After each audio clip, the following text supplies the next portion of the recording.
Welcome everyone to our 28th Salon of the Maternal Gift Economy Breaking Through series, hosted by the International Feminists for the Gift Economy. I'm Letitia Layson. I'll be your moderator today. We're joined by Miigam'agan and Max Dashout. Miigam'agan and Max will speak for 25 minutes each, which will give us time at the end of the session for questions. First of all, happy Women's History Month. So let's begin. Our first speaker is Max Dashout, who founded the Suppressed Histories Archives in 1970 to research and document women's global history. She built a collection of 15,000 slides and 30,000 digital images and has created 150 slideshows on female cultural heritage across time. Max's work bridges the gap between academia and grassroots education. It foregrounds Indigenous women passed over by standard histories and highlights female spheres of power retained even in some patriarchal societies. Max is internationally known for her expertise on ancient female iconography in world archaeology, female spheres of power, and matricultures, patriarchies, and allied systems of domination, medicine women, female shamans, witches, and witch hunts. Max is the author of Witches and Pagans, Women in European Folk Culture, 700 to 1100, that was published in 2016. And she has a forthcoming book, which we are anxiously awaiting, Pythias Melissae. And Max, what is this other word? Armakides. It's the Greek word for witches. Beautiful. Thank you so much. Women in Hellenic culture. And with that, Max, welcome. Thank you. Let me just bring up my screen here. Oops, let's see. Am I in SlideShare mode? Can you see the screen? Yes, we can see the screen. I just want to make sure before I go into play, because that's how it's got to be. Okay, I'm coming here to you from the unceded Ohlone territory of Huchun, San Francisco Bay Area, to the colonial world. And I pay my respects to them and to their ancestral traditions. So I'm going to be sharing kind of a scattering for you. I won't be able to, this is normally a hour and a half presentation. I'm going to kind of slide through it because I just want to shower you with this, at least some of the images, and we have limited time. But I want to begin with the root word of matriarchy, matriculture. Many of the names that I'm going to be talking about here is matrix, which means the womb, also means the source, same like yoni in India. And ultimately the source for this word, mater, mother. And so by extension, this also comes to mean a place where something is situated or grows, and especially in relationship, a constellation of relationships, starting from an origin point. So this is something philosophically that takes us far beyond even human relations. It has to do with our relations with everything, not just with other humans. But we have this language problem, because what to call this? And there have been all the arguments about matriarchy, and there's this term mother right, which I like really very much. Mother law, I'm going to come back to this because this is an indigenous term out of Indonesia for these traditions. Rian Eisler came up with Guylandy. Paula Gunn Allen talked about gynocentric. We have matristic. I thought about this phrase matrix cultures, just going back to that last slide, and the idea of a matrix of life support, a community that's built around that. And also matricultures, which is a term that I first saw introduced by Indigenous women out of Canada. And so, we work with a lot of, I think we can use various different terms for this, but we're really looking at societies where structurally women are at the center because women are the life givers, not because women are better than men, all of these things. But, patriarchy, because if you're going to set up a patrilineal culture, then you're going to wind up with, they try to control women's bodies, women's sexuality, control reproduction, inheritance, all of these things. And so this is why patriarchy is bad, is there this control, this hierarchical domination model comes in. And so I want to contrast this with matricultural patterns or the mother-law cultures. Not every society has all these elements, because the way that I look at this, patriarchy is a historical process, not an inevitable one, but there is a way that you get layer upon layer of male domination that comes in over much of the world.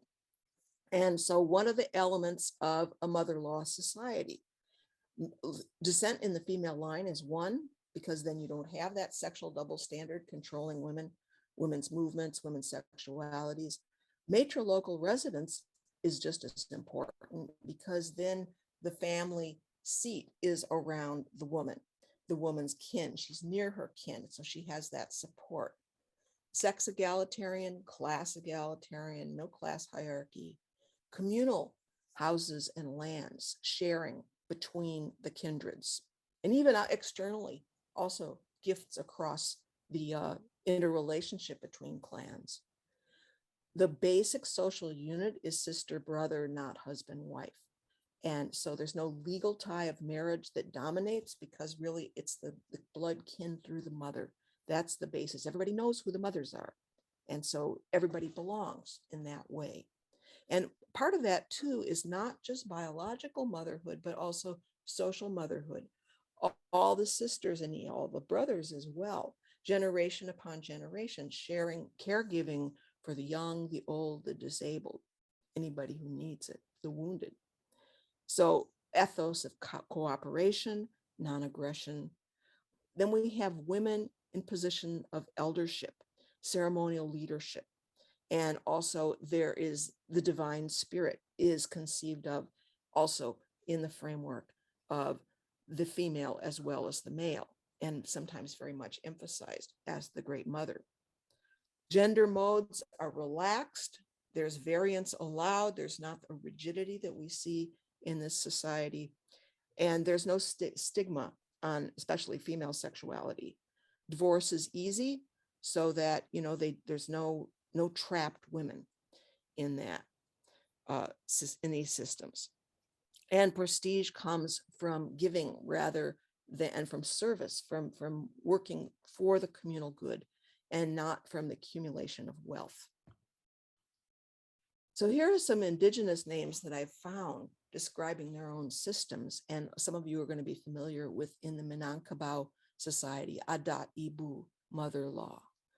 In South India, Marumakatayam, sisters, children. So again, that reference to the generational caring for the young.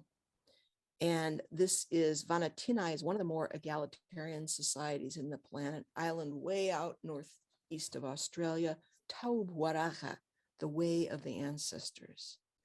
Path of Life, Rote Island, Ieucha, the mother clans, this is in Siberia.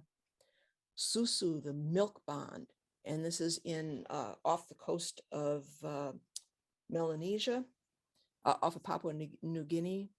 Itapapisili, those who suckle together. So again, this shared milk bond, and often sisters will, even cousins, will give milk to each other's children, and this automatically relates them. It's not only the children of one mother, it's the children of the mothers. And even in Greek, we have homogalactis, kinship from drinking the same milk. Also of one womb. And so here from the matrilineal Minangkabau, we have that word womb referring to the clan. Yafunu, same meaning, Ashanti in Ghana. Karindash, the shore in Siberia. B'nai Batni, the children of my belly is literally what that means. Beni Umia, children of the mother. And these last three are actually not matriarchal societies, but they have retained this model because this is very widespread. So we have a very mixed picture because not all societies are all one or the other. This is the part of the historical changes that have been wrought. And in China, the Zhuangzi scripture says that in the ancient time, people, when they say cared for their mothers, they mean they paying attention to who is the mother, not that they don't love their fathers. They did not think of harming one another. So they're talking about this peaceful historical era before empire and war, class systems, and patriarchy. This is one of the more egalitarian cultures I've found in the world. Sex egalitarian, matrilineal, matrilocal. Women are the ones who propose marriage. Women dance the masks, which is relatively rare in modern Africa. And we see this quote here from Amilcar Cabral, who was an African independence activist in the 60s and 70s. And he points out that in their society, they had matriarchy, where women were the most important element. They had queens, the religious leaders were women too. Women are leading in ceremony. And so in the womanhood initiations, you have these beautiful buffalo horn headdresses. You see women wearing the string skirts that we've heard from Mary Kelly and Elizabeth Barber and other scholars that are found all over the world in women's ceremonial dress. Now, I'm going to go quickly through this. I'm not going to go in a lot of great depth because I want to give you more the overall picture. So looking at the Tuareg, or the Amazighen, as they call themselves, tent people, women make the tents, they own the tents, they pack everything up. They basically run the entire life support system, and they're mobile people. Matrilineal and matrilocal, historically, this is changing under Islamicization. Women are also the carriers of the Tifinagh alphabet, and they are the passers on, they're culture makers. They pass on the histories, the genealogies through sung poetry in the society, the drummers as well. You've got these elder women. And we see drummers here also among the Kunama in Eritrea on the borders with Ethiopia. And this society has a very strong ceremonial role for women. Here again, we see this is a little more modern picture, women drumming and singing, dancing, and they have a special institution called the Andina.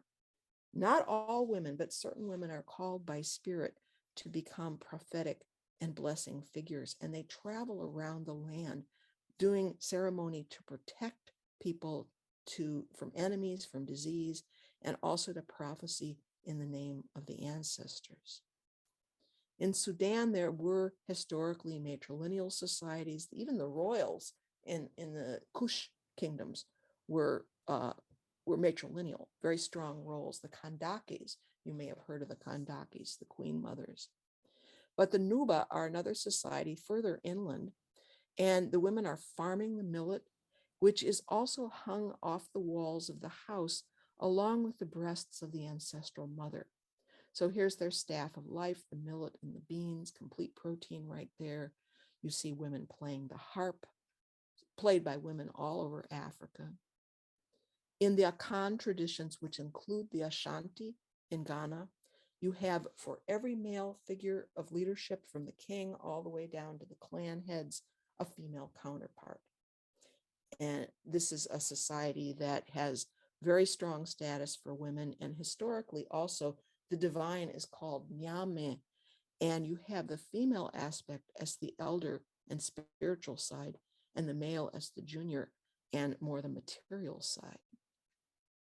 And other Akan peoples also, the matrilineal descent is very important. You have female founders like Abla Puku, now in Ivory Coast. Also not too far away from there, the Senufo, which here you have the men are planting, but the young woman is there with the staff of the ancestral mother planted in the earth to oversee the growing of living things. So the ceremonial context for all of this, the regalia of the cowrie shell that's worn by women in the initiation ceremonies.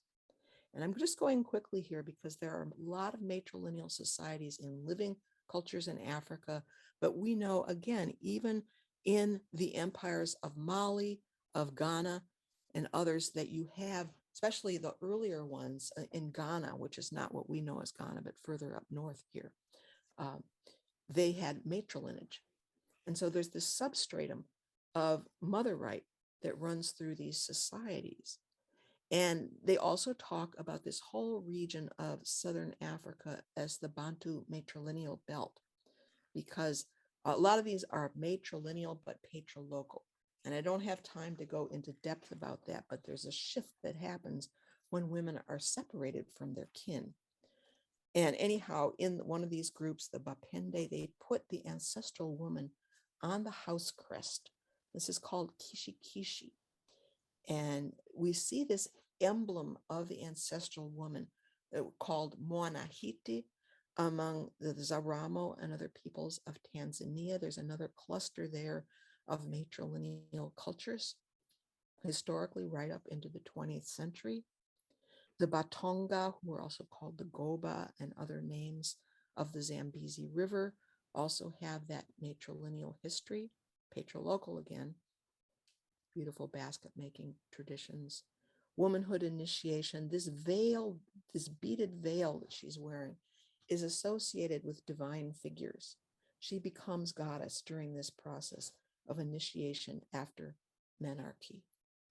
And we also see in Zambia lots of matrilineal societies where you have female clan elders. Notice the lions or whatever they are next to this seat of power that she's seated upon, and female chieftains, which continue into modern times, into the present day in Zambia. There are matrilineal societies in Mozambique and different corners of the society. And we have also Malawi, very strong pattern, not only of lineage from the women, but spiritual leadership. The most important prophetic voice of the Chewa people is the Makewana, whose title as a prophetess means mother of children. I'm going to move now to Asia. And we have this weaver here from the Highland peoples in Vietnam. These are the peoples the CIA was trying to suborn in order to fight the Vietnam War. But well, I guess that's the only, I have more slides of them. I guess I'll come back to it. This whole region is full of matrilineal societies in Burma, Thailand, Yunnan, parts of Vietnam. Here we go. And they're longhouse peoples. So the Jarai, the Ude, the Rade, other peoples have long houses. We're going to see more of these. And here's the brother and the sister. So these ladders to come up onto the raised platform of the longhouse. And you see this emblem of the necklace and breasts, which is so prominent also in East Africa and Western Europe. When the Chinese looked at these people, they called them Nurengoa, country of women. You see the women drumming here, because the prominence of women in those Highland societies was very great, and the freedom of women. And so Chinese maps refer also to kingdoms of women. This is probably the Mosuo culture that they're referring to here. And another one in the far west of Tibet. And so they have these different names, country of daughters, country of women, because of the contrast of these systems, these social organizations to Chinese patriarchy. And everybody belongs. There's a female clan head, the grandmother, who is the great counselor, and brothers and sisters together. The lake of the great mother, Lugu Lake, is the center of their society. And you see the sisters and brothers working together in the fields. The men go off to visit their lovers in other clan lodges. And at dawn, you see them coming back over the hills to come back and work with their kindred. So sharing, and you can see very loose gender roles, the man preparing food with the baby on his back, the woman is stripping banana leaves. And we have, again, these female clan heads. This is something that it's very hard to find them writing about this. They exist. And so, we hear so much about male elders, but also the existence of female eldership is very important, as well as female courtship. This is very contrary to what Euro settler societies promote. And we have also the power of the female elders to stop war. And this is from a story among the Lahu people. Was it the Lisu? Can't read my notes here. Lisu, yes. She would take off her skirt and wave it like a flag, and the men had to stop fighting at that moment. The Vanatinai also have this same custom with their grass skirts. And I didn't know this until like about 10 years ago, but most of Laos was matrilineal. And the countries that you tend not to hear very much about, we're not taught about Sumatra, we're not taught about Zambia or Laos, where there's this very strong pattern of maternal descent, are the places where this is what the places we need to know about, the ones they didn't teach us, the matrilineal societies of the Minangkabau. And you can see from the bearing of these women, the authority they carry, the respect that is held for them. Their emblem of the water buffalo is echoed in the horned headdress of the women and also the horned ruma, the long house of the Minang people.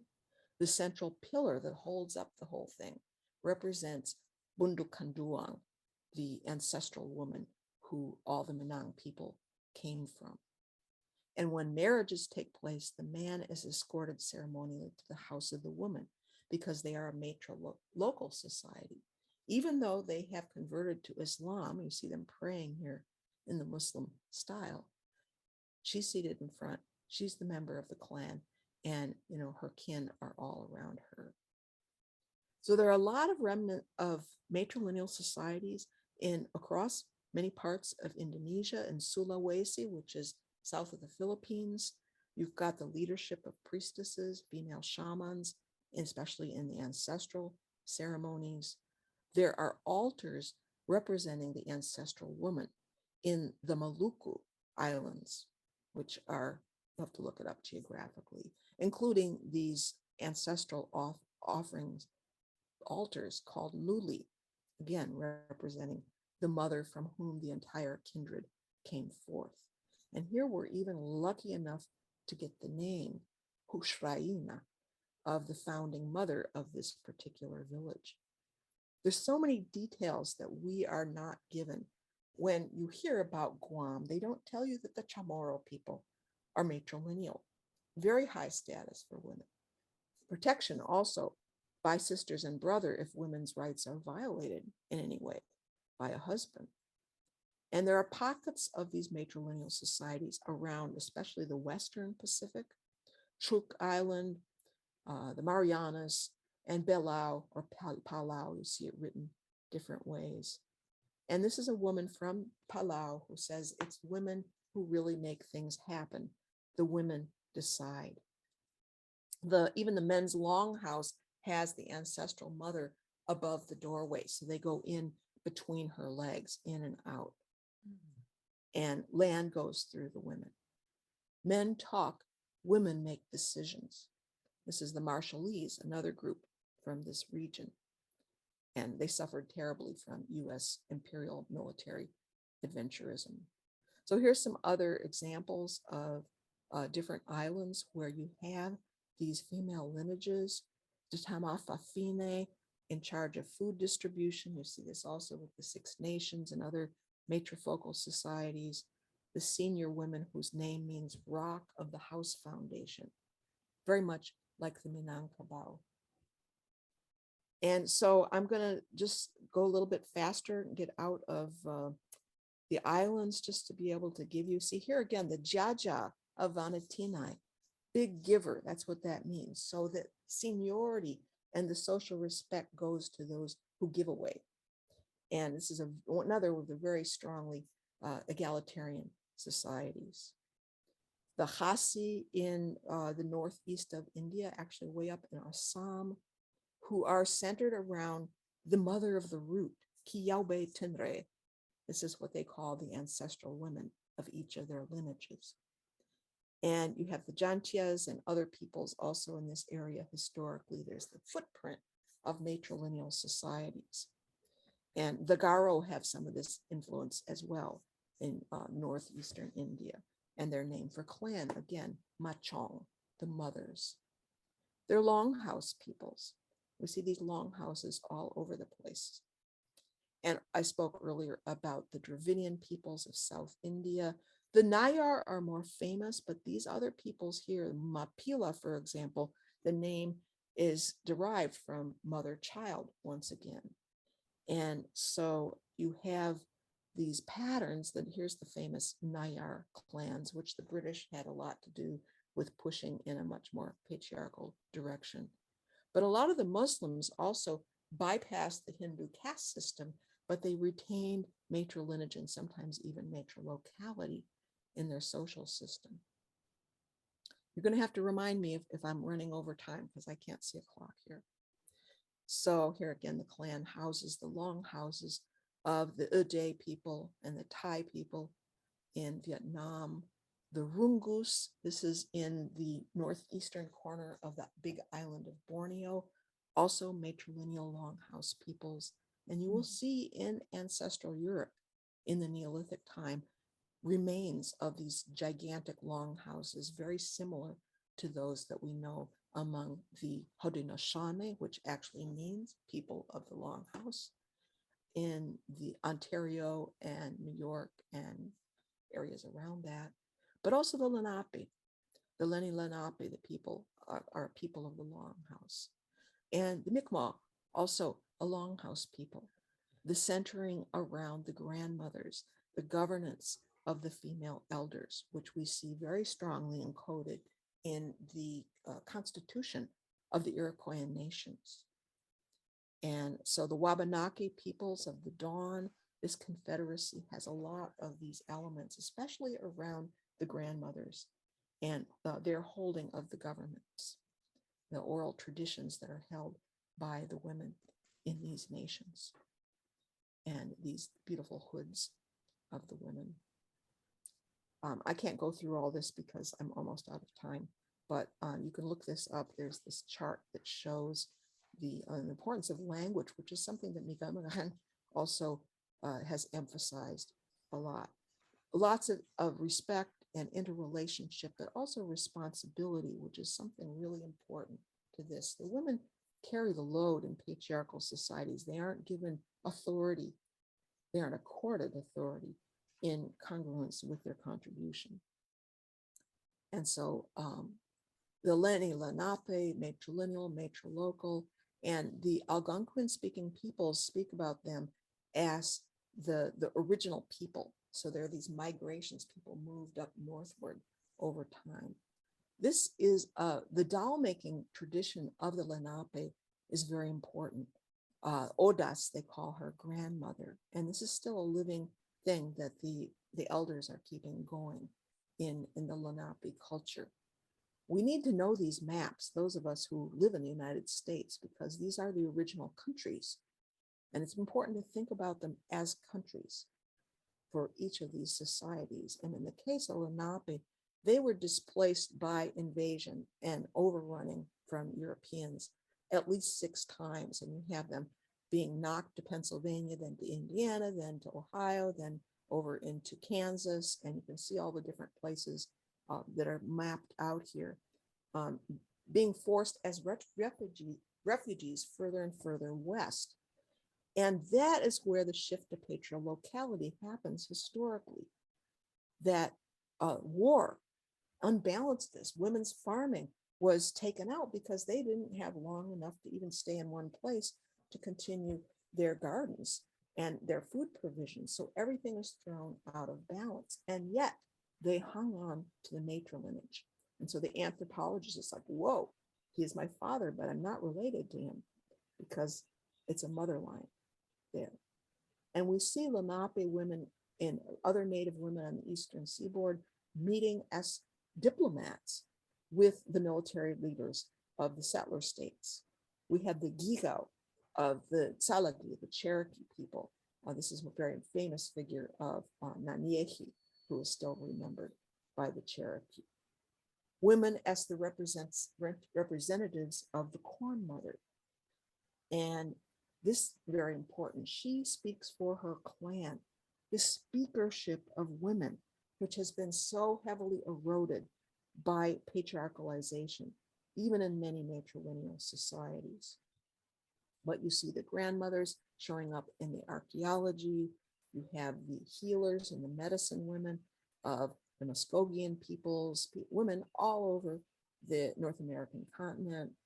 The Seminoles, also part of that Muskogean constellation. Matrilineal, look at the longhouses. They're open at the sides because it's tropical and there's hurricanes and their houses stay standing. Max, can we wrap it up in about 5 minutes? Yeah, thank you. Yeah, so some of these nations confronting the settlers, all male groups coming to negotiate and parley, and Atakulakula of the Cherokee is asking them, where are your women? If it's an all male group, the assumption is war is the intention. And they are used to the authority of the women. And so the Iroquois reproach the Anglo men and say, our ancestors considered it great offense to reject the women's counsel. They are the mistresses of the soil. And this is the Kayane Rekoa, the great law of peace, where the descent is encoded as going through the mothers. So I'm skipping quickly. I just want to show you a little bit more few images, people that a lot of us don't know except as place names, Wichita, Kansas, but this is a matrilineal, matrilocal people.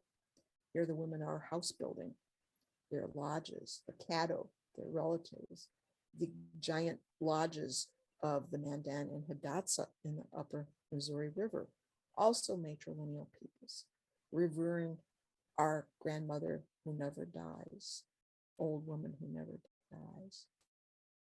So they're farmers, and we have also mother lines in Haida Gwaii, in along the coasts of Alaska, up there in the Pacific Northwest. We come into the clan lodge through the womb of the bear mother in this case. I'm going to skip the quotes.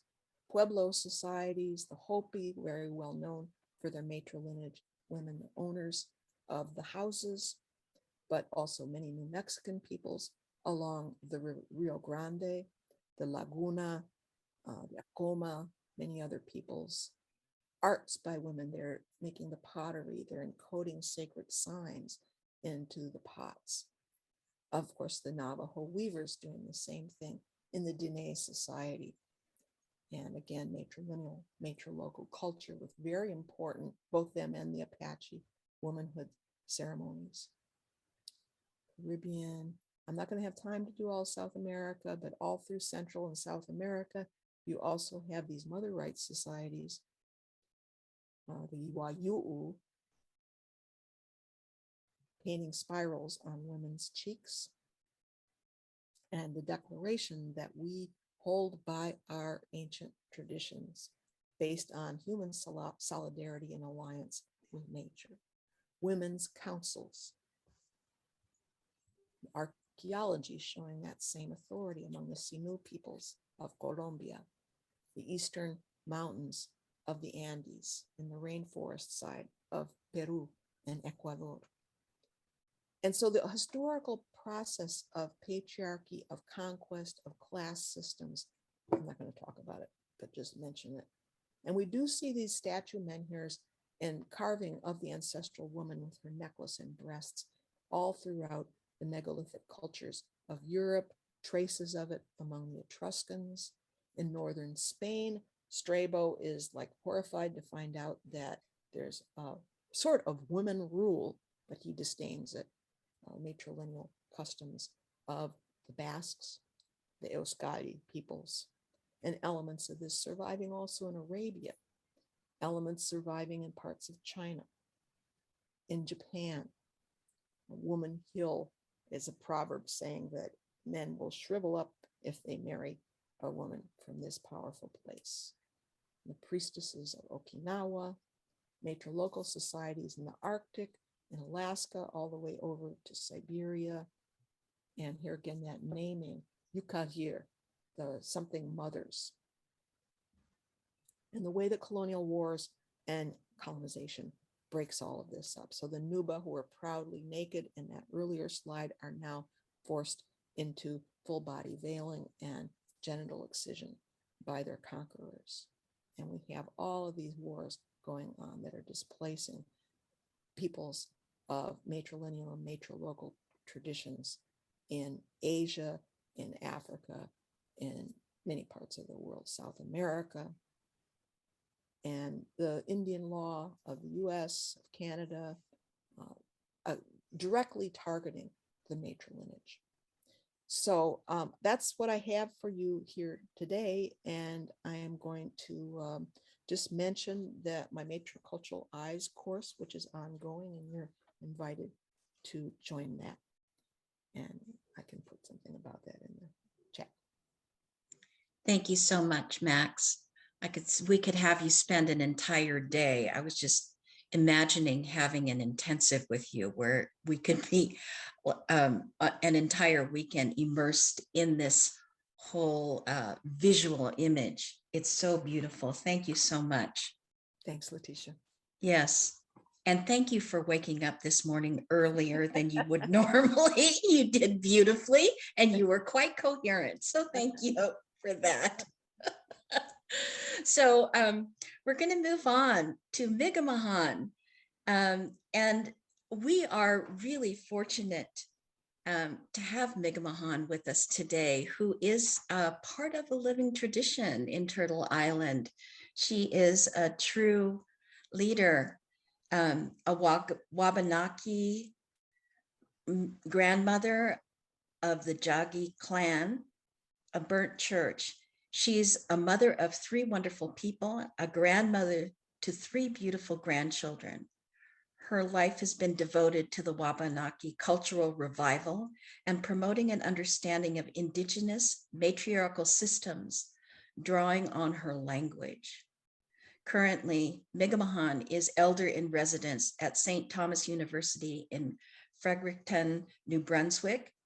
In this role, she provides support for the First Nations students and offers opportunities for students and faculty to learn from Indigenous knowledge keepers. Miigam'agan sits on the executive committee of the Urban Aboriginal Knowledge Network at the University of New Brunswick, which sets research priorities and ensures that the research they support meets the needs of the urban Aboriginal people.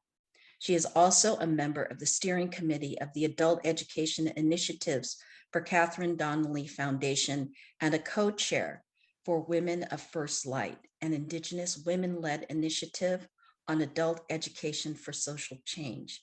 Miigam'agan, thank you so much for joining us today. And it is truly an honor. Max's slideshow situates you right at the center of a true living tradition, and it is beautiful to now hear what you have to offer to us about your culture. So thank you so much. You need to unmute. There you go. Thank you, Letitia, and thank you so much, Max. Usually my mind gets all quickly boggled of trying to bring forth our worldview, and so I really appreciate your presentation and all the findings. Yes, I love you very much.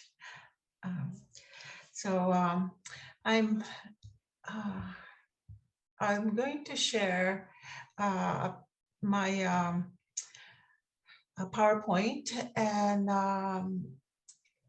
the way we formed it is to begin to with the understanding of our worldview and how we speak in our language. And so the imagery is to bring about when we're speaking and introducing ourselves, it's much more different than the way in patriarchy we've been shifted away, as Max you've shared about what we're confronting and what we're kind of moving through to from the undergrowth feminine life coming forward and so on, and all of this is our understanding about the language and how we what existed, and more recently I hear students saying, where's the evidence coming from? And when we speak in our language, ancient languages, the language is, that's where the knowledge is coming from, because our languages expresses such a multi-dimensional world view. And so one word in itself could go across the land to express in the Algonquin language how a word like wasuwek, the flower, and if we bring it around our relatives across the land, then we get a broader understanding about what wasuwek is. And it's again about flower, but it's talking about our menstrual cycle, the life, the gift of life that's women hold. And so I'll share my screen. And so the word here is ebidewe. And for us, when it's a way of woman, it's really a journey in an inner life. And so Ebit describes a woman, but all that is contained in just understanding woman is knowing her, who she is, and what she represents. And she represents and holds the inner world, which is really the foundation of all that is in life. She holds the teachings of the law. She's a life giver. She's a life giver, lawmaker, and all the inner teachings is about our philosophy, values, principles, our belief system. So our mother tongue was formed, and our language was formed through her talk. So, and when I'm introducing myself, here is how our language works. We come from teachers. Our original ancestors or our original teachers are non-human, and that we are connected to the first teachers who guided us how to live rightfully on our sacred mother and with all of the living beings on our sacred mother. And so we name our children and our clans based on the plant world, the animal world, the winged world, the fish world. And in naming our children in honoring the original teachers, our names that are given names are so important, because we aspire to be the names that we are given. And so,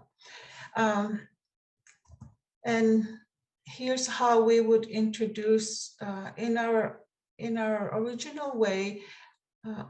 People wouldn't know my name. I wouldn't be an individual coming in. I would be coming in as Wabaniahawisk.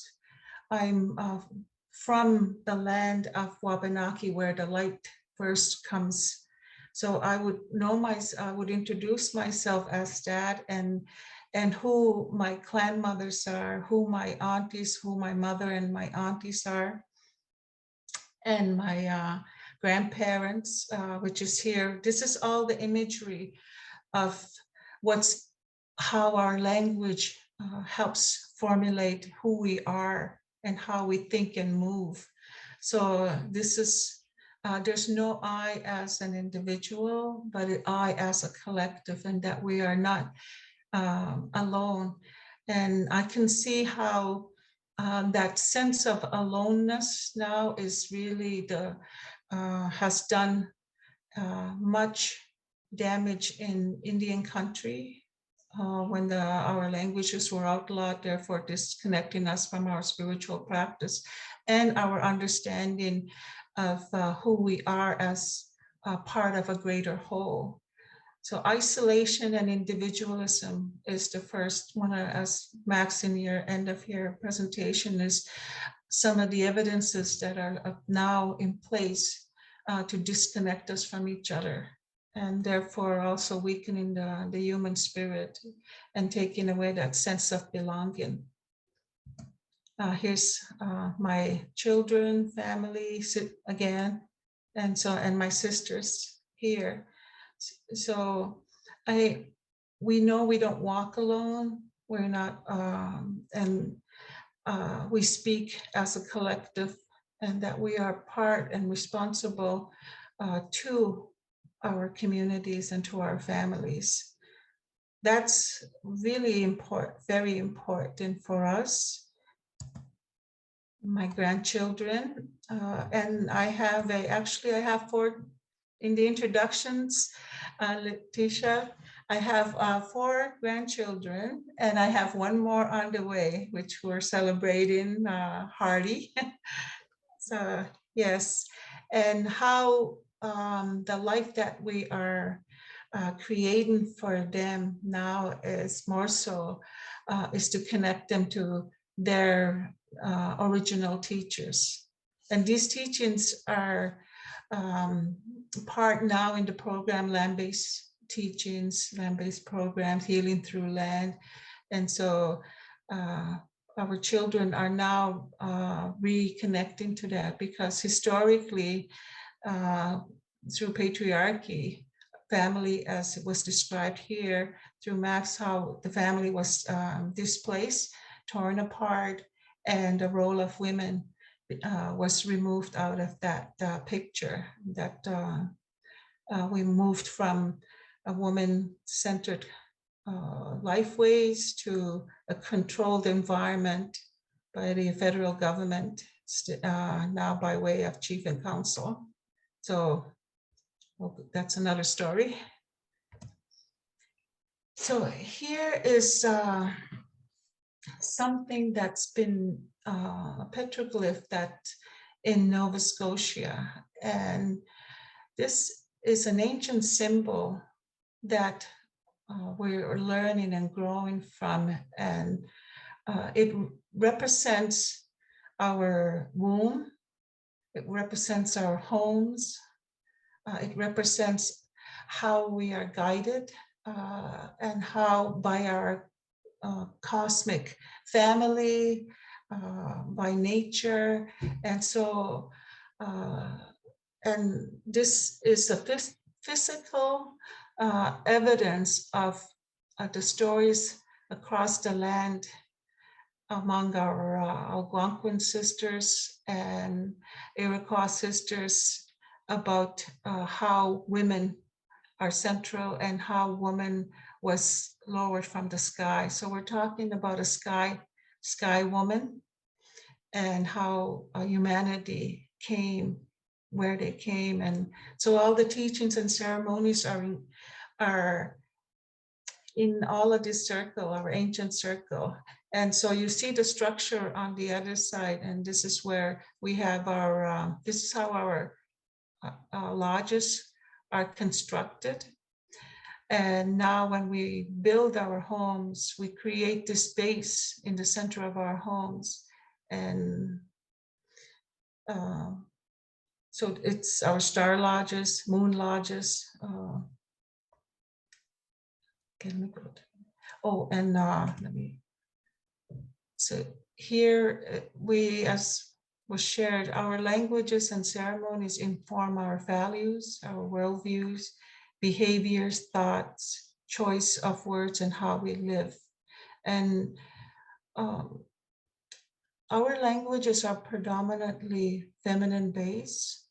When we speak about our laws, when we speak about our children, when we speak about our way of life, we're talking and speaking about a woman, a woman's way, and a woman's way of being just heart-centered. And so the laws come from her. And as we're experiencing very much what Max described in the different communities across the world, that we are a bit, because of those concentrated communities, home bases called reservations or reserves. They are the most controlled and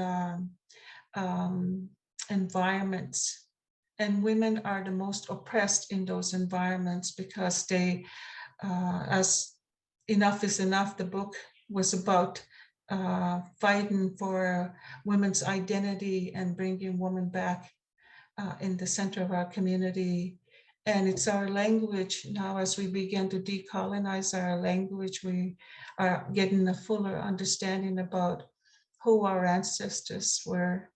And that Niskam, now the creation story, Niskam, we've been led to believe since Christianity that Niskam is a male god and who is guides, and we are to follow the instructions and the way of Niskam.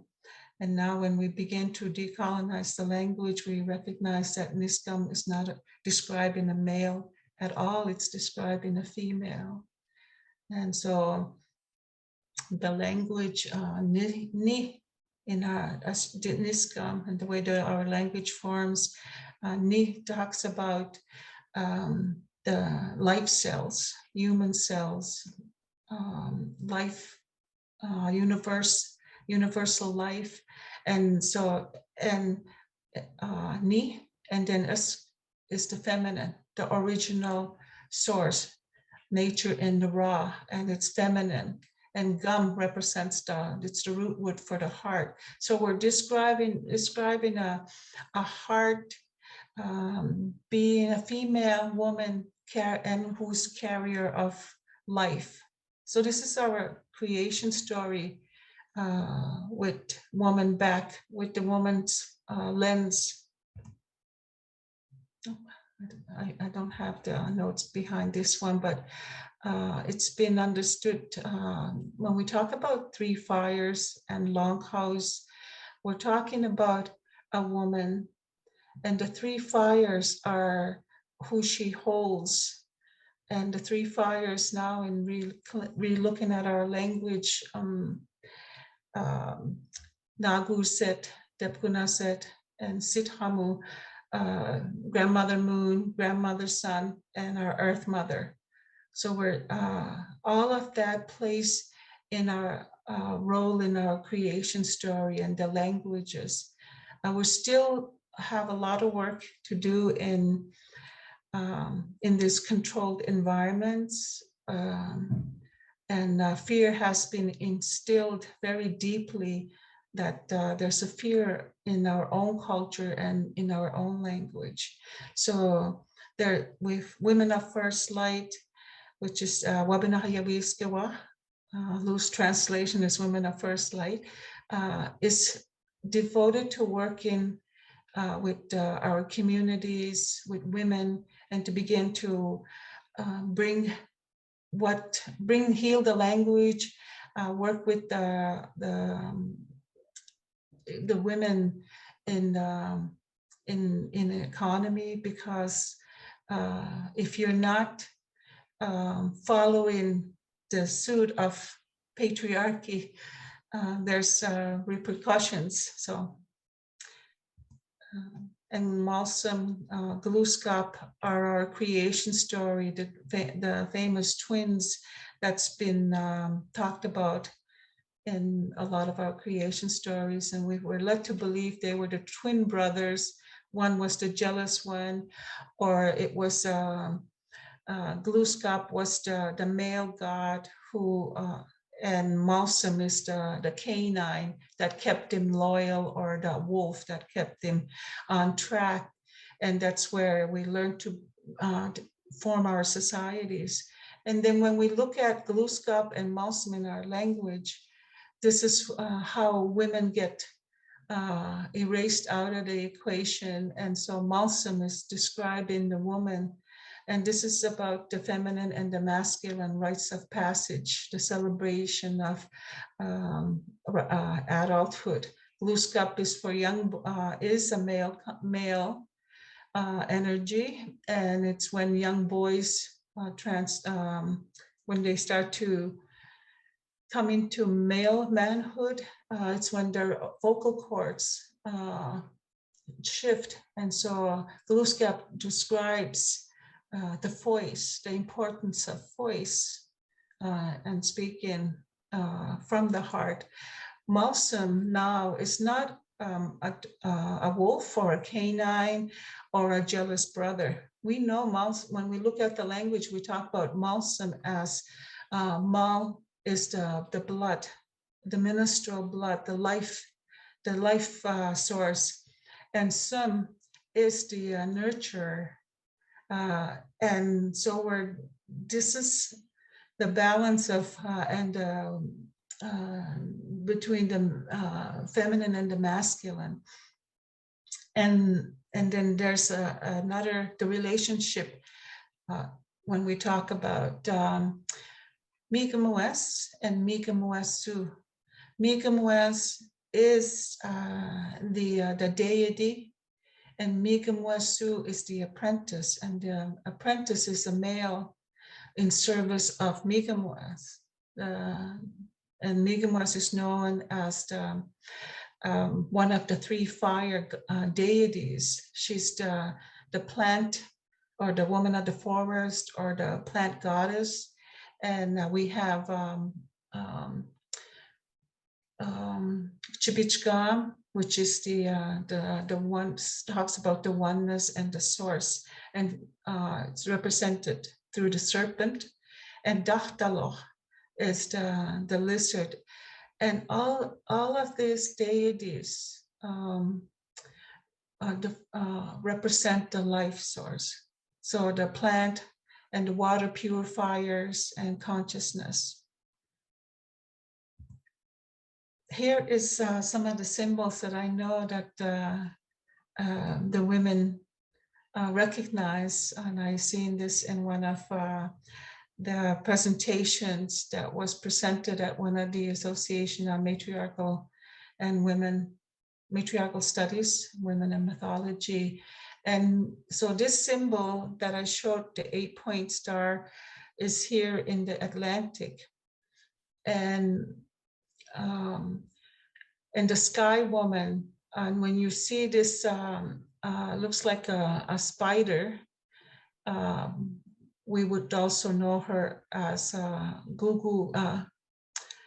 Gogojich, but she's this is a woman's vulva, and that the birth canal, the string coming out of the vulva is the umbilical cord, and this is the icon above attached to the string is representing the time of year, and full moon, the Pleiades. It's the time when we celebrate in the Wabanaki or in the East Coast, the midwinter. And midwinter is very significant for us because this is the time when the maternal life is coming to life, coming into birth for the spring. So winter solstice and spring equinox, and halfway there is a big celebration because of the new life coming. And it's the time when we stop everything and light the fire and celebrate in Thanksgiving, and we come together of one mind to co-envision the world that we want to live in. And the new birth that's coming in spring will physically be manifested. So, and the red circle here that we see is representing the coming out of the birth canal, and what we see there. And it's all in alignment with how we form our lodges, our human history, when we talk about our responsibility to each other, our laws, our clan system. And so that there's so much in there, but I'm giving you the visuals too to make those connections. And the other thing that I want to share is the language, how important Indigenous languages are. And it confirms what we're sharing today, and about how life centers on woman, and that our ancient mother tongues are about what the question, I guess, research question, what does that mean? And so we're talking through their tongue, and because they're the ones that taught us the language, it's their relationship, it's how they are, their perception of life, and how the relationship with their first mother, their grandmothers, the sun and the moon, and Sithamu, their mother. And this is all in connection with the three fires as well. And this is from a woman, Indigenous women lens, or a woman lens, and what the language is coming forward. Those kind of connections, information's coming, and then all we need to do here, and I just so appreciate being part of the salons here and the conversations that are happening.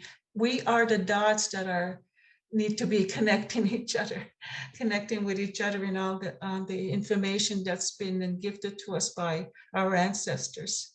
So in my language, when I say, when we acknowledge each other, Medalen is in reference in how is your energy, how are you moving, how are you expanding?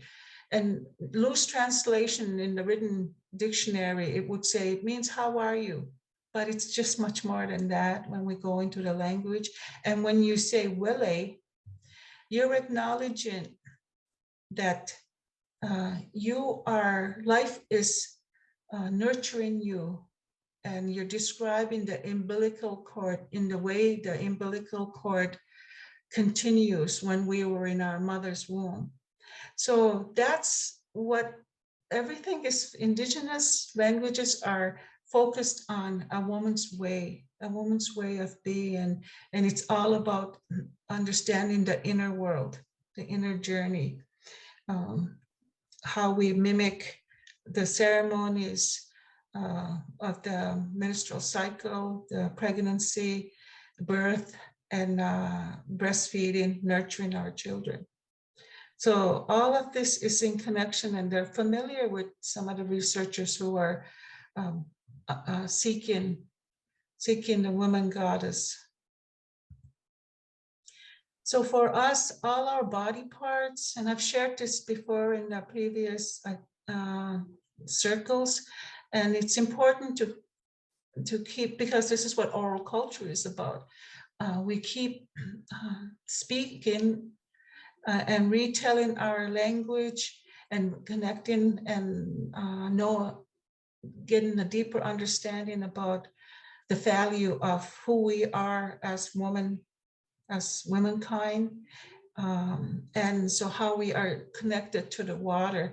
For us, all our body parts are describing the river, the brooks, the leaves, how the sun comes up. It's all in the same way we would have named our body parts. Like my nose and Sishon, we're describing waterfalls, or how the current of the rivers move, how the veins, how all that is connected. Gunda, the rock, and Vaughan, our bones are one and the same. So that's our body parts and our women's way of being. It's aligned with nature. It's not like some Western scientists or men examined our bodies, and they said, this is what this thing is going to be about, your ear. And then your ear is named after that, usually male scientist. And so we lose connections in that way. These are some of the practical, deep-rooted knowledge, ancient knowledge that is important, that we need to keep bringing forth. And why is it so important? And to reclaim our bodies and our way of being as women, according to how we see them. And how language is so important. When we speak in the indigenous language, there's no trauma, there's no fear, there's no war in the same sense that we've been led to believe. And the language and our vibrational way of speaking will form and manifest that supports life-giving properties in our languages in the matriarchal cultures. Yeah, so I'll keep going. And this is still imageries of, that's what's liberating us in Wabanaki, that we are the tree, that I am in Subis. And I was, when I heard Max talk about aunties and the women's societies, and I think it almost even sounded the same, Subis, and for us it's the same. It's women who also nurture and provide milk to the children, to the next society. And so part of our body, our spirit enters all the children that we nurse. And so that transmission of knowledge continues. How women are, Gwydden is, the canoe is describing a woman, an openness and moving on the waterways, which is the life ways. And if we turn Gwydden upside down, it provides shelter, and it has the same teaching. So we have the Milky Way and our goddess, which is the serpent, the white serpent, who dwells deep within us or deep within our sacred mother, because we are a reflection of the feminine life, and we are speaking in the feminine world, worldview. And so that's the imagery. I don't have access to my notes, so in opening up the screen, I'm trying to remember. So here's the visual dwellings that was shared, and the image here is our first gathering with Wachkabania Hawiskawa, Women of First Light, and awakening the mother and the women.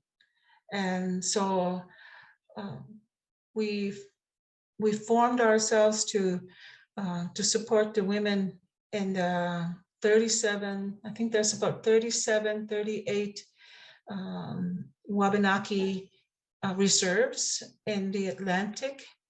And women, there's been good work for sure, but still women don't have full control of what they need to do in their community, because it has to be approved by the imposed Indian Act Chief and Council, and then even when the Indian Chief and Council supports, it has to be supported and approved at the federal level. So this is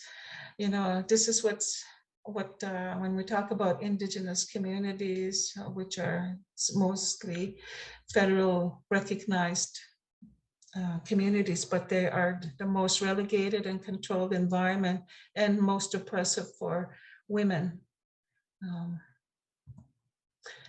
So here is some of the women that held and made great sacrifices and invested a lot in who we are today. And I want to call their names out. And Rita Jo, who is the Miigam'agan poet. And I'm going to go from the inner circle spiraling out. So with the glasses, with the beautiful white hair is Shirley Bear. For as long as I know, for 40, 60 years, she's been working in awakening the mother God, and that she's a very well-known artist. So a lot of her artwork has been about women. And then Merdina Marshall, held the history when women were the Grand Council. The clan mothers were the Grand Council before they were slowly replaced by the churches, the Catholic Church. And so the clan mothers, as they died off over the course of time, the church replaced them with captains. And so all known as captains, but it's an English word for captain. So she shared about that. And then the next one is, this is a picture of two, but it's of the same person. It's my great-grandmother. And the older picture is where she's wearing a full headgear.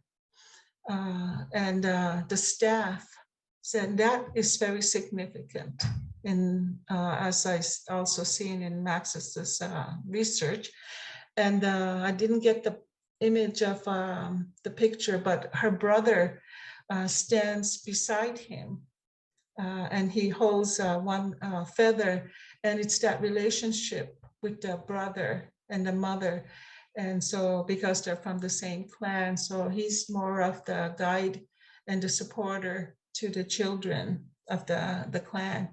And here's a more of an older picture of my grandmother wearing a more modern day clothing. And then the one above is Margaret Paul. She's the one of the doorkeepers to the culture when it was not safe to be Indian, when it was not safe to practice ceremonies. She was one of the ones that was in the forefront.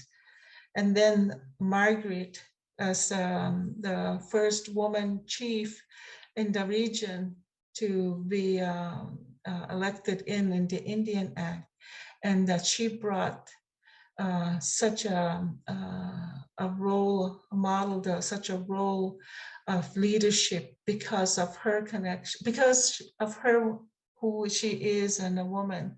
She brought the heart back into what the elected systems have been displaced as well. The men who've been elected in those systems also had to sever their connections to their traditional systems, and they had to swear under the allegiance of the Queen and which is the federal government, to follow the policy, and that they give up their right to talk about sovereignty and what is important to the clan systems. So, and to keep saying this over and over, women are the culture. And because of that, I don't know if I can do it. I want to close this off with this song to honor the International Day of Women.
So I want to thank you for this time, and I'll give it back to you, Letitia. Thank you, Miigam'agan. I hope that you'll send a link to that video to us, and we'll actually include that when we, after this recording is rendered, so that people can access that. Unfortunately, we could not hear the song, but we could see all the images. Yeah, that's okay. But yeah, there's a little bit of technical thing that we needed to do. I didn't want to interrupt you while you were going through that, but we will definitely hear it. And thank you so much for sharing all of that wisdom and the herstory, the living herstory, and the reclaiming, the decolonizing, which is so essential for us to do, and to have you here today and in this month where we celebrate women's history is incredibly special. So thank you so much. Yes. Thank you. Yes. And Max, I wonder if at this point that you might have any questions in viewing Miigam'agan's presentation. Did you have any questions directly for her that you might want to ask? It was so rich. There's so much there. And I was madly scribbling down everything I could. But I mean, you know, always a little hard to grab all the names as it goes by. Gosh, there are many things I'd like to know. I mean, I'm blown away by the beautiful images that you provided. And I think that the connection you made with how the clans are related to the beings of the world, the birds, the fish, the animals, the rivers, plants, whatever, you know, this is another of the patterns that I didn't get around to mentioning in my presentation. I think it's really important though. I'm just wondering, because in anthropology, they borrowed an Anishinaabic, one of your cousins' terms, totem, the totem, right? So they began using this word in very inappropriate ways. But I'm wondering, could you say something about that concept? Do you have a similar word, a related word perhaps to that for the spirit of the clan? Yes, actually, you know, the kinship, and Max, I know this is not the first time we have a conversation. Yeah. You know, we got to all get together in the same council in Ottawa and then in California. And I know we had talked about getting together with your research, and we want inviting you here in the Wabanaki.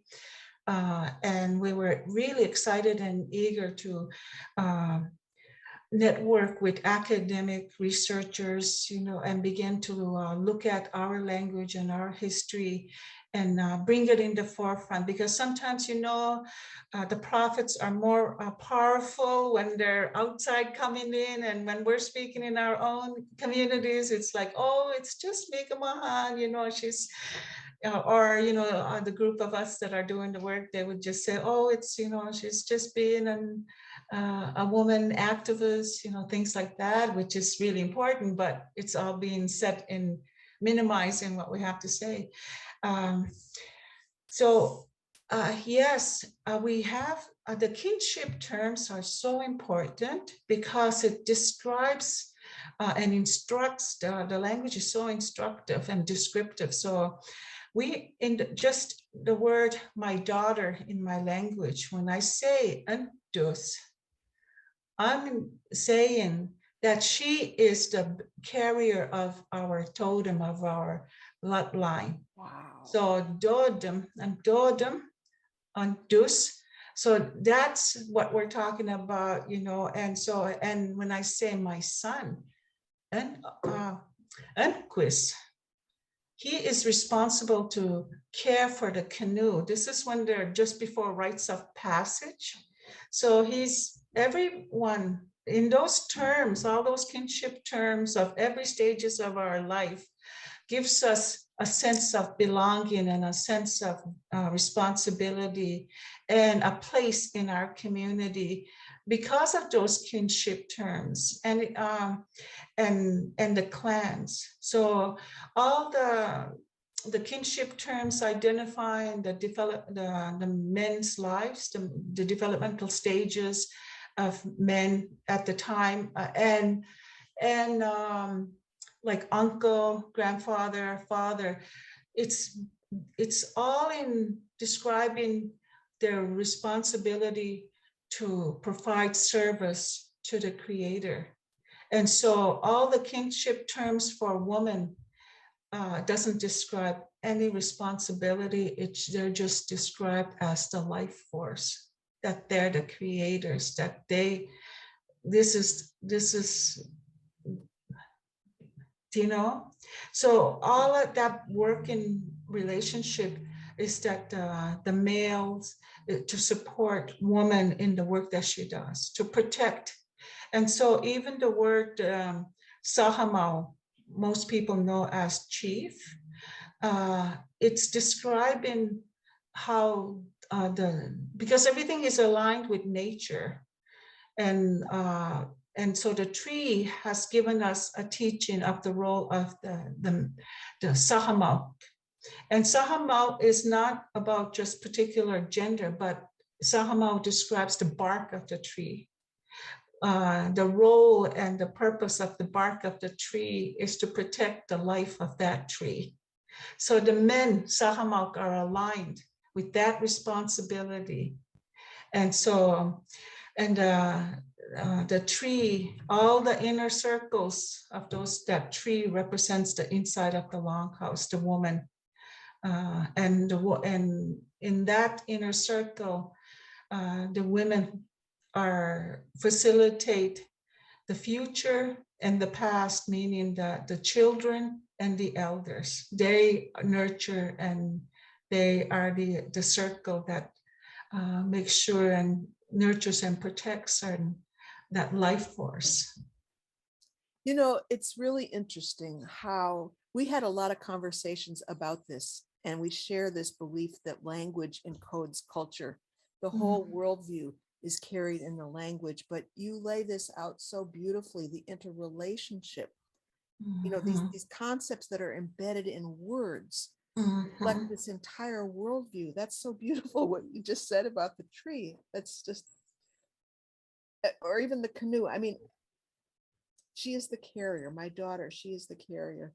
You know, it just, in the image that you showed earlier of the woman above the next woman above the next woman, you know, going back in the line, that's the matriline.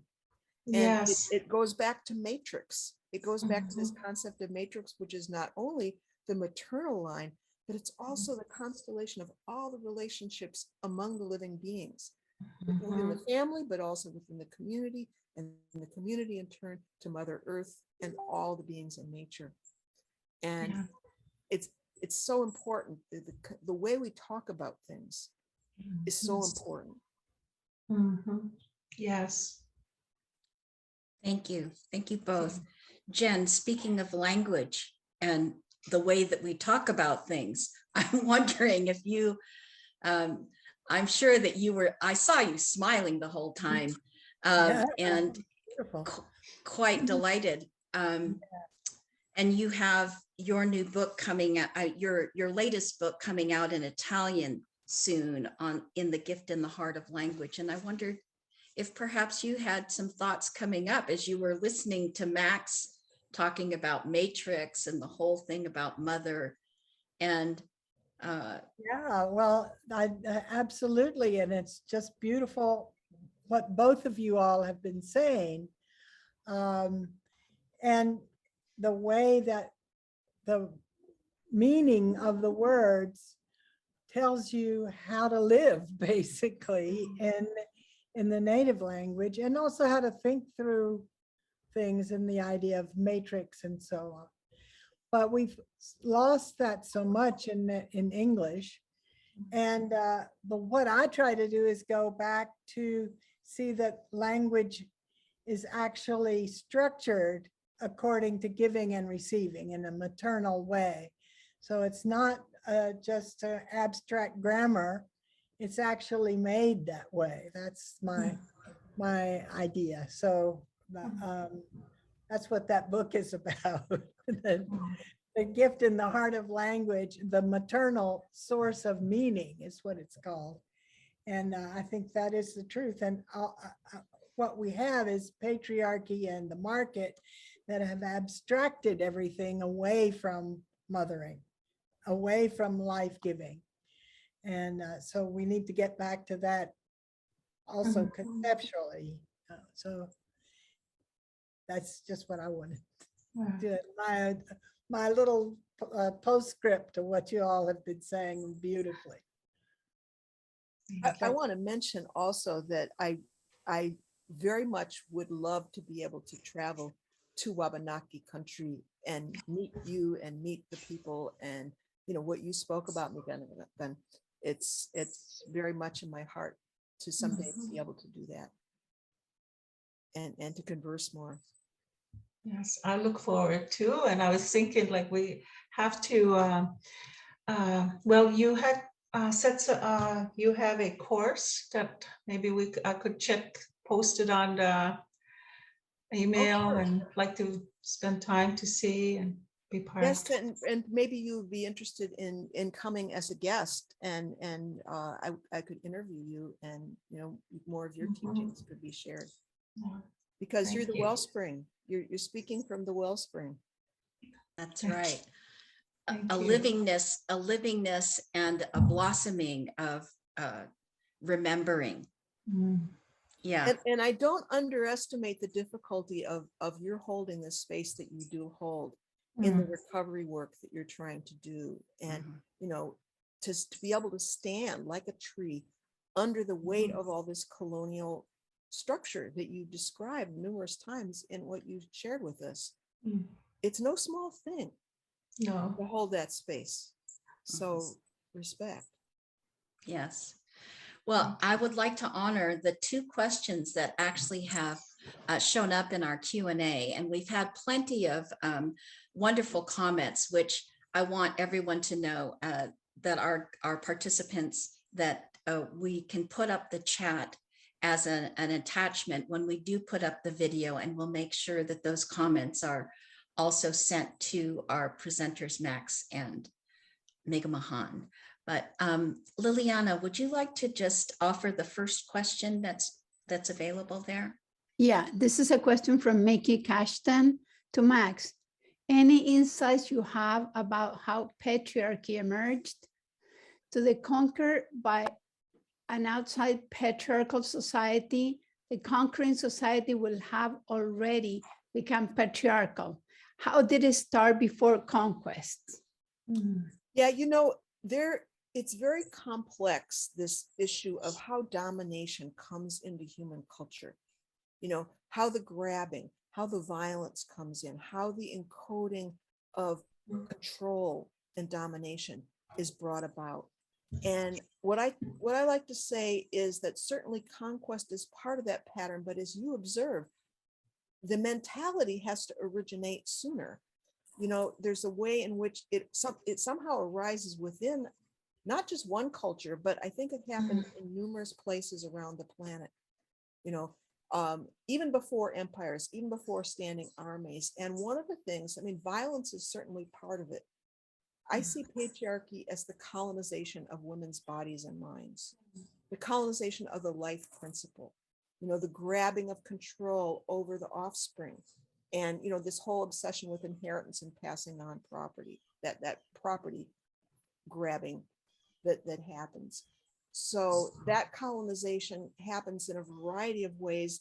One is, can be through the evolution of marriage systems, where they're trying to control property and who's related to who, and re-channel it through the male, even though women are the life givers, the visible life givers. And I think that raiding and taking of captives is really important in this, because the anthropologists looked around and they began to see this pattern of early slavery is female slavery. Kill the men, take the women captive, rape the women. And then you have this model of coupling that is based on rape and domination. And it happens over a long period of time. It doesn't happen immediately that women just give over and say, well, we're now subordinate and that's how it is. It has, this conquest takes place over many centuries, millennia, generations, and culture begins to evolve to encode those modes of domination, through language, through custom, through law, through religion. And it doesn't happen the same way in every place. So you have some peoples where it arises, as Mickey is saying, within. It's a devolution toward domination inside the culture. Maybe sometimes want and the lack of resources, maybe a drought or something like that, makes people more likely to fight over who gets to have the land near the river. There's all these things to look at. Other times, and this happened a lot in the invasion of North America, you have matrilineal, matrilocal societies who are militarily invaded and overrun by an outside conquering force. So for them, this could very often be an absolute change that happens very rapidly. And then there's everything in between, because there's a Aymara woman from Bolivia, Julieta Paredes, and she's amazing. Unfortunately, her work is not available in English, but she talks a lot about how in the Andean societies, there's no doubt about the fact that the Spanish conquest there was terrible for women. It was terrible for the entire people. But she says we had some elements of patriarchy before the conquest as well. And that's why the men were willing to actually grab onto the colonial ideologies and say, yes, we're the head of household, women need to be under our rule. And so there are the complexities of a culture that's maybe already starting to move through this patriarchal process, this historical domination that starts to creep into the culture, and so there's many ways this happens, and people also often ask, well, when did this happen? And there's no one chronology, because this is the entire Mother Earth, where many different societies, many historical periods. So what happened in Sumeria or in the Kurgan cultures of Eurasia happens much earlier than when we can talk about patriarchy in South America or other places. It's very, very layered, very complex. There's a lot of factors to it. Thanks, Max. Yeah, I don't think there's probably just one way. Miigam'agan, I'm wondering if in the language research that you've done, because you're recovering now, and so how are you eradicating that patriarchy out of the males? How are you being able to, broaden the culture within your, as women at the center now? Well, the language, as is our access. The speakers. When I moved, I've been invited to local communities here in the East and sharing in health programs, education programs, and the key is the speakers. We do still have speakers both in Wolastoqiyik and in Miigam'agan, Passamaquoddy for sure. And so when we start to explain or look at our language through an Indigenous lens and move away from how it's been represented to us and how now we're going to know Chigisok or Niskam as now the evil or the devil, and really we look at the language and represent it to the speakers. And mostly the speakers, they're just awoken in the same way I was too, to make that connection.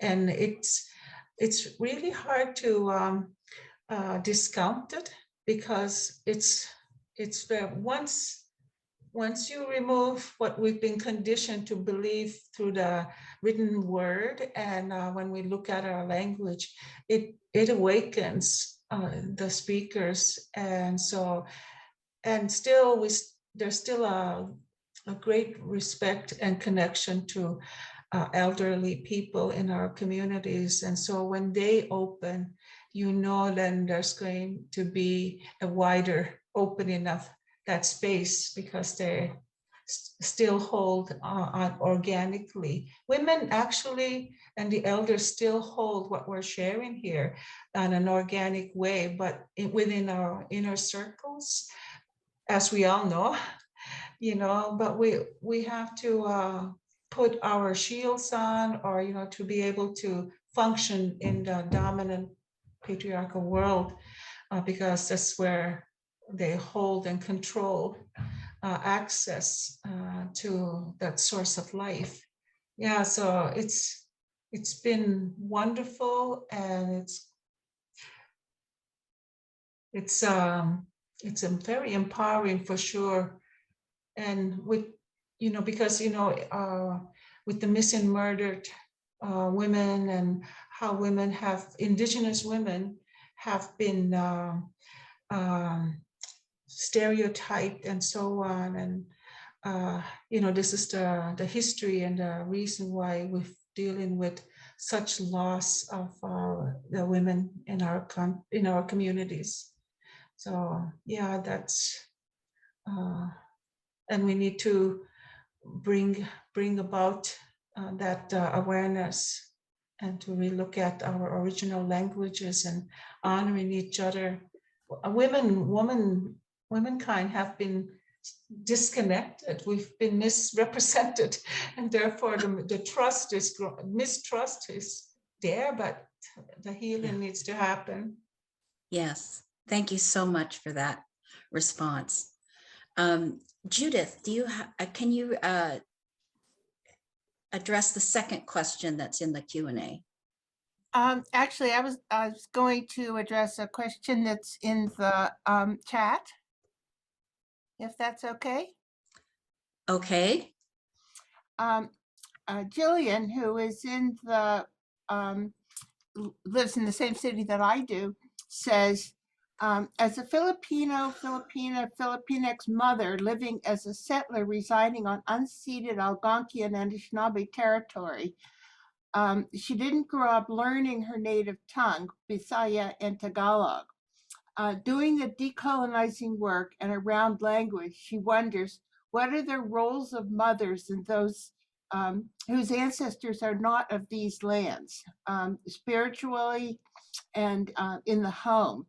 As she learns her mother tongue languages and teaches them to her daughters at the elementary level, and she's also fluent in English and French, she wonders what languages should she prioritize, and would speaking and learning the languages of the indigenous lands she resides on be beneficial to our connections with the land and to our decolonizing work?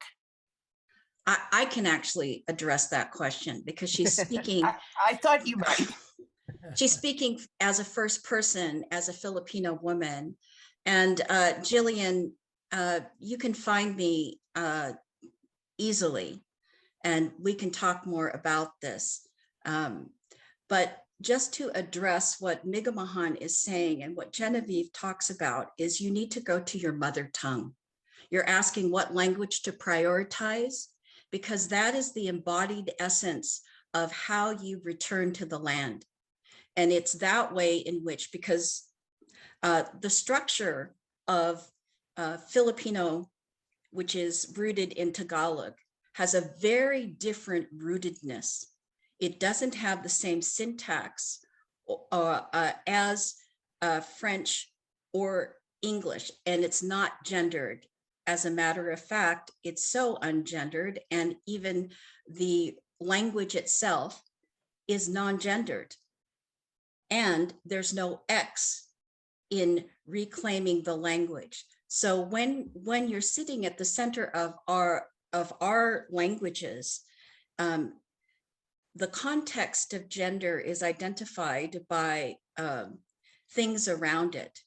And the gender of the person is less important than the beingness and what is happening in the context of the situation. So it's the role and the responsibility of that individual. So I would say, if I understand your question correctly, what language would you prioritize? I would say, what is your mother tongue? Now, if you're like me, my mother and my father spoke very different languages in the Philippines, and they didn't speak Tagalog. So their common language was English. And I grew up speaking English, but the tacit knowledge of my mother tongue, the minute that I began to learn Tagalog and understand the grammar of Tagalog, it broke something inside of me that just had me understand that what I was knowing had to do with the language. and I couldn't explain it in English. I had to go to quantum physics to be able to explain what I was knowing, if that helps. So find me and we can talk about that specifically. So are there any other questions? I do know that there's one in the, I hope that helped, Jillian. Could I say something about that real quick? Yes, please. Which is that I think this is a real issue for anybody in the position of a settler, which is that you need an authentic place to stand. We all need an authentic place to stand. And this is one reason why we've had this problem with cultural appropriation, is that people are aware that they're on native land. And sometimes they kind of try to do like a little switcheroo and just sort of try to slide into native terms, but those are not our terms, but we are on that land. So there is a certain dilemma there. But I think that it's important for everyone to have their ancestral place to stand and then to meet that land from there. You know, to meet the people of that land from that place. Just throw that in. Thanks, Max. Yes, I would. Miigam'agan, do you have anything that you'd like to say about that? No, I'm just real, I agree exactly what you said, Letitia and Max. And yeah, it's our ancestral knowledge, the language is important. And the more deeply rooted we go, I share this with the students here, and our ancestral knowledge, wherever we are, the deeper we go into the roots, we'll all find each other the same, because we're coming from the same mother. Yes. You know, and so those are important. This is truly our responsibility, is to make those connections and dig deep to the inner world.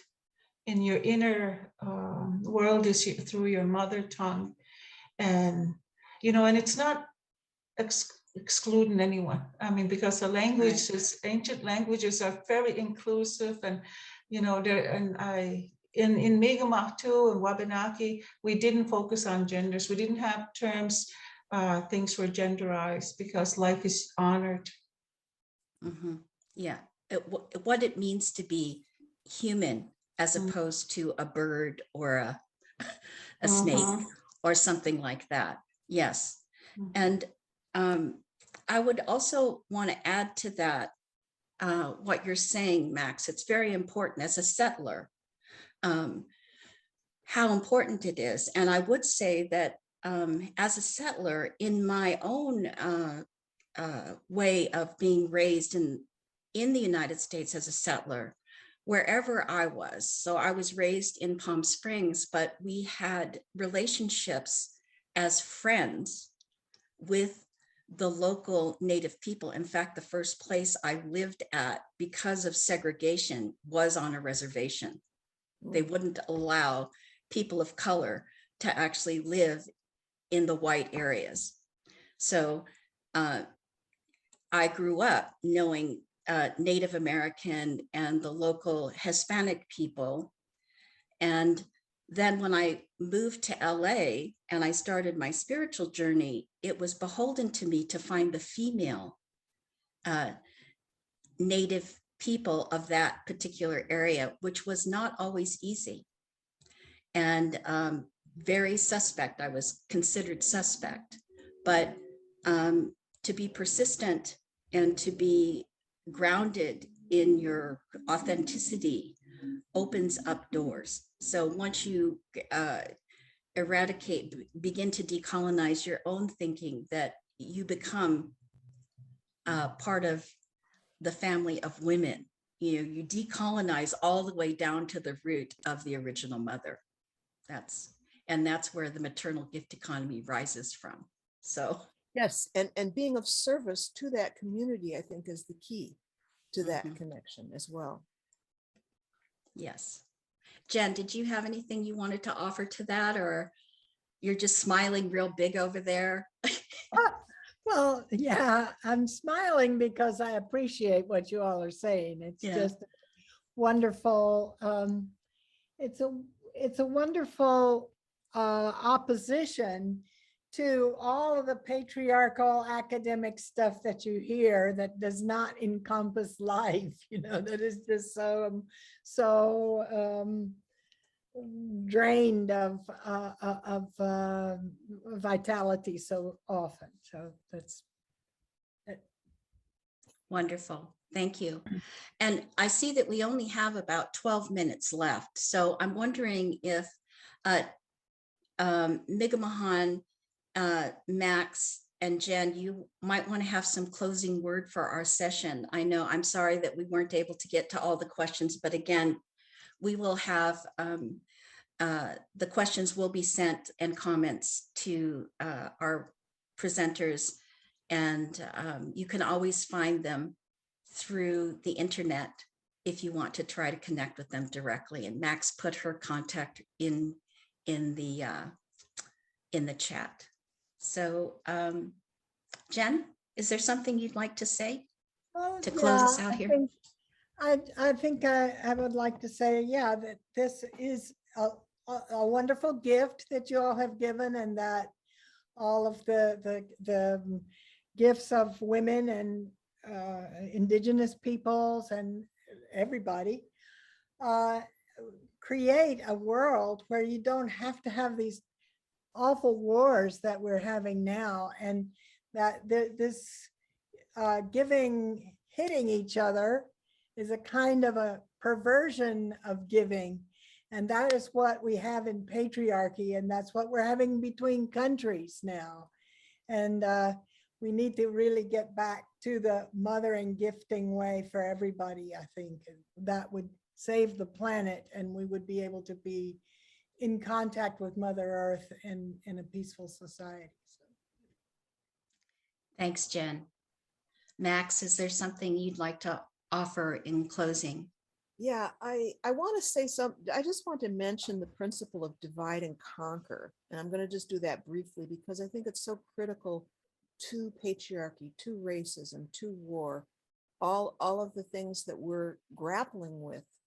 But I just want to raise that because it's constantly being an issue. I see that in language. I see that in communication and relations between peoples or even within communities. But really going back to this principle of unity and relationship to nature. For ourselves as individual people who need healing, and for our communities, that we have to grow this. We have to grow healthy ways of relating to each other again. And Peggy Sanday has that beautiful line from the Miigam'agan, growth in nature is our teacher. And this is where our healing lies. This is where our recovery lies. And this is how we're going to rebuild communities. And we so much need to do that, to reimagine ourselves in a whole and balanced way. Thank you, Max. Miigam'agan, is there some words you'd like to offer to us in closing? Through what we understand through our ancestral mother tongue is in our languages, there's no objectifying of any life. Like we, as an example, we don't say the maple or the river, the tree. It's so even if it's not in the English language, it's looking at, we would say Stohan, Cebu, Weesus. It's all part, understanding that we are all one and that there are relatives, which is so when we teach our little ones, we talk to them about Sholch. Sholch is the frog, and what that's saying is it's in alignment with the eclipse, how the Sholch will bring about rain. So they align, like they come together, like this eclipse, the sun or the moon bring about, and how that the little ones are part of that. So I think those languages, whether we speak Indigenous or not, Indigenous languages, it's reconnect with the heart, and a woman's way, the inner world is where we hold what is sacred to life. So meaning, like, I hear this from other sages and spiritual elders from all over about being connected to the heart. And I just want to say, because this is what I hear a lot after each presentation, is when people say, and I think this applies to all women of the world, is that I would be asked by people like, Miigam'agan, such a beautiful teaching, and such a beautiful history. Why is it your communities, indigenous communities are suffering? And I just simply respond, is that it's not because of our culture, meaning women are the culture. It's the absence of it, and that's been intentional. And the suffering is not coming from motherhood. It's coming from what we're talking about, and we're calling and having the wars on the other side of the world here that are happening physically, but we are dealing with our own wars too. And this is where reconciliation and truly forgiving first yourself, and the right in relations, and you begin to write a relation with yourself, with ourselves, meaning too with all nature. So I'm inspired by conversations here and people who are making those connections, whether they're speaking Indigenous or not. It's really about our thoughts and behaviors, as Jen, Max, and you, Letitia, and other women before at the salons here. It's being reconnected and being in a place of love. And love is also can be a storm. We can storm or too. So that's Yes. Thank you. Thank you so much, Miigam'agan. I'd really like, yes, Jen, please. I was just thinking about why English and other European languages, many others I presume, have lost the kind of connection with nature that that your native languages have. And there's this idea about the market and exchange, and how it's actually exchange, which is giving in order to receive rather than giving to satisfy a need. How exchange abstracts things, makes us not in contact with the gifts of nature because it contradicts gifts. And so I was just wondering that our whole capitalist market-based culture from so long ago has eliminated the gifts of words as that are able to educate us, the whole maternal side of language that you've been telling us about. So that is an idea that you've made me think of now, and I really appreciate that. That's very that exciting. that you've given to me. So yeah. Very, And very. not to forget how the church stripped the sacral from our relationship with nature and demonized all of those beings. The template that was laid down there has huge, far-reaching effects. Objectification instead of the numinous essence of all beings. Yeah. Yes. The church was Yes. influenced by the market too, and still is. Yes, absolutely. Well, I really want to thank our speakers, Max Gashu, and all that you have done and continue to do. When I entered into the scene of the goddess communities in the early 90s, it was amazingly refreshing to be able to have a cross-cultural visual experience of work, to see how the Longhouse is all over the world, to see how powerful women were all over the world, to see how the matrilineal is rooted deeply and still coexists today, and that your work continues to bring that forward, because so often these notions of matriarchy, matrilineal, matriarchal economies are sort of pushed all the way to the ancient past, but they still exist.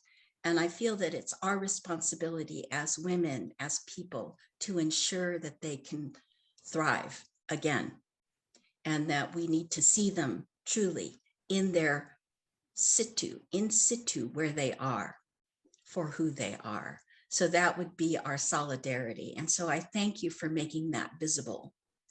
And Miigam'agan, for you, this is such an honor to have you here, because we reside in Turtle Island, many of us, and our work has emerged from here. And as a grandmother and a wisdom keeper, a lineage holder, and a great mother of this culture that you are thriving today, it just honors us, and my heart feels very open with that.